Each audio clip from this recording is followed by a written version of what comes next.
What is going on, guys? Welcome back to my channel. If you're new here, my name is Jess and I post travel, food, and culture related content every single week. Now a little background info on this particular video. I have done quite a few videos based on England or the English culture, English food, and that is because I am married to a Yorkshireman, born in Bradford, but he's now an American, but he's still very much a Yorkshireman. I filmed a video a couple months back talking about my favorite British words, and a few of them were actually words that were strictly from Yorkshire.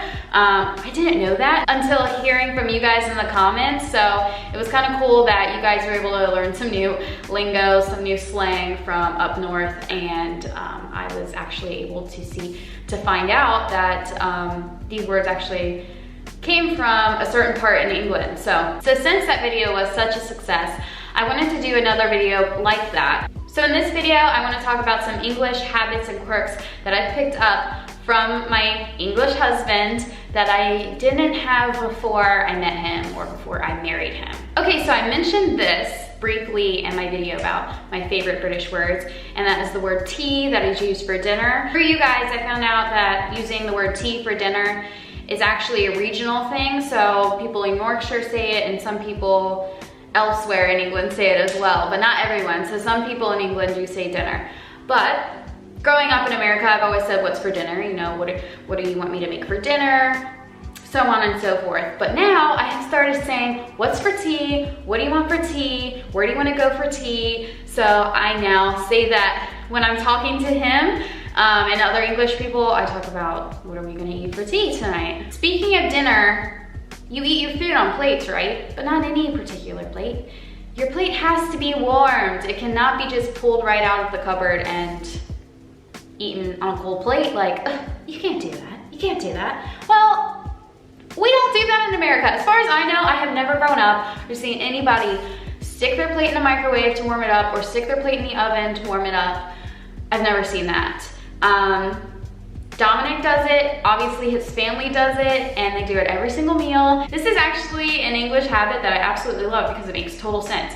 Why would you want to put hot food on a cold plate?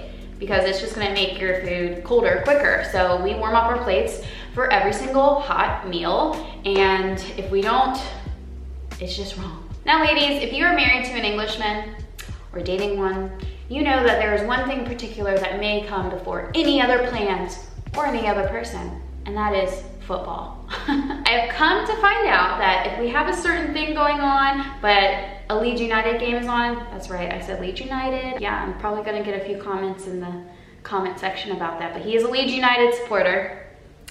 And Leeds United comes first before anything else.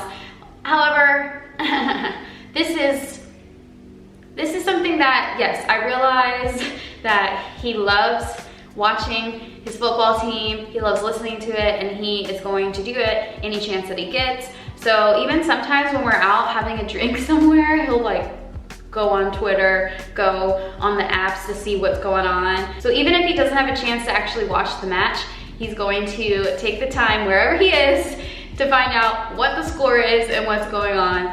Maybe that's not really a habit or a quirk that I have. I guess it's just a habit of his that I have just learned to deal with. Another one shouldn't come as a surprise, and that is drinking tea. So when I first started dating Dominic, I didn't really drink caffeine at all, or I mean, I was like a Coca-Cola girl, and I didn't drink coffee, I didn't drink anything like that. So Dominic also did not drink coffee, we just drink tea. But you know, I'm from Maryland, I'm from Southern Maryland, so we got a lot of Southern influence, so I loved sweet tea, Lipton iced tea, tea that is brewed all day.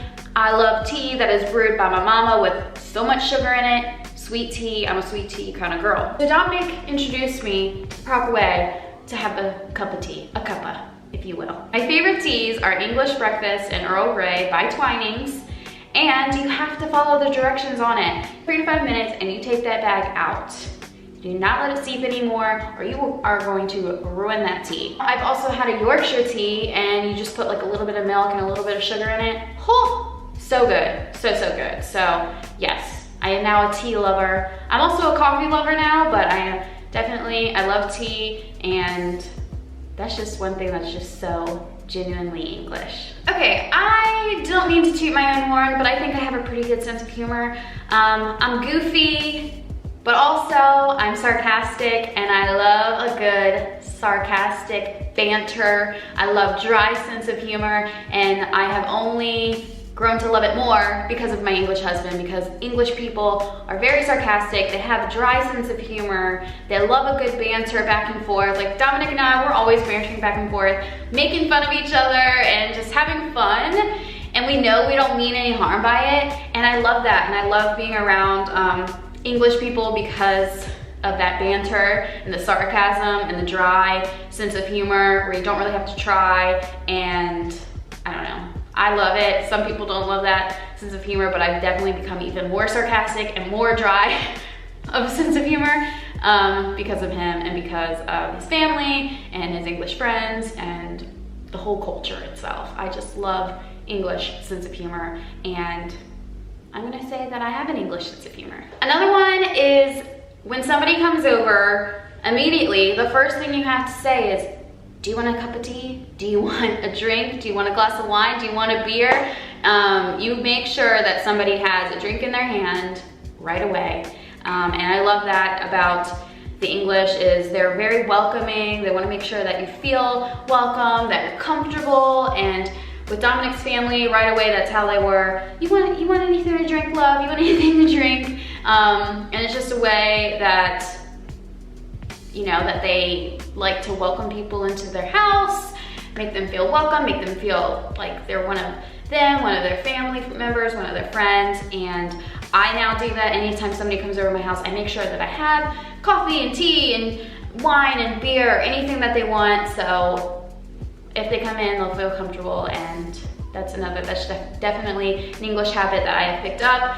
Yeah, a lot of Americans do it too, but I have seen, I think it's more so the English do it like right away, the minute you step through a door. You want anything to drink.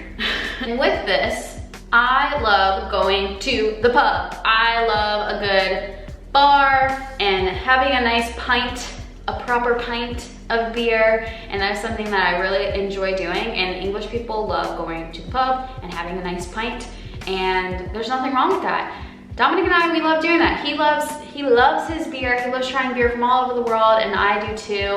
And yeah, that's definitely a little English habit quirk that I have inherited that I just think it's a good time. Who doesn't like going to the bar and having a drink? Another one is something I didn't realize was an English thing, but apparently English people say sorry a lot.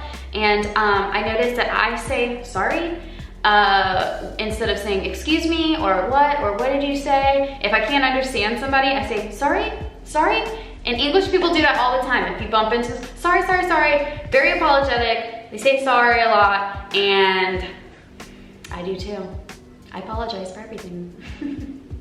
Sorry. Okay, lastly is that I love me some British programs. I love the original Office, but it's not as good as the American Office. I said it, I'm still American and I still love me some Michael Scott. It's not as good as the American Office, but it is the OG and I love The Office. I love Happy Valley. I love the new one on Netflix, Sex Education. I love The In-Betweeners. Gosh, there's just so many. What else do we love? Carl Pilkington, Idiot Abroad. He is a freaking genius. He is so funny. I love him. So yeah, I love, like I said, I love the British sense of humor, so I love British television, and Dominic obviously loves it, and I like watching it with him, so it's cool that I get to watch some shows that I normally wouldn't have if it wasn't for him, and because of my influence from the English. So there you have it. Those are some things that I have, I guess, taken on in my lifestyle because of my English husband. A lot of you guys, if you're English, let me know if you do this as well, or if this is just like a Yorkshire thing. I don't know, but I definitely do these things now because of my English husband, and I am never going back. So if you guys like this video and want to see some more like it, please give it a like and comment down below. I talk to every single one of you guys. I love talking to you guys, and reading your comments and having a conversation. Be sure to subscribe to my channel because I post travel and food and culture and lifestyle content every single week, and I have a lot of exciting things coming up for you guys. I will see you guys in my next video. Until next time, bye.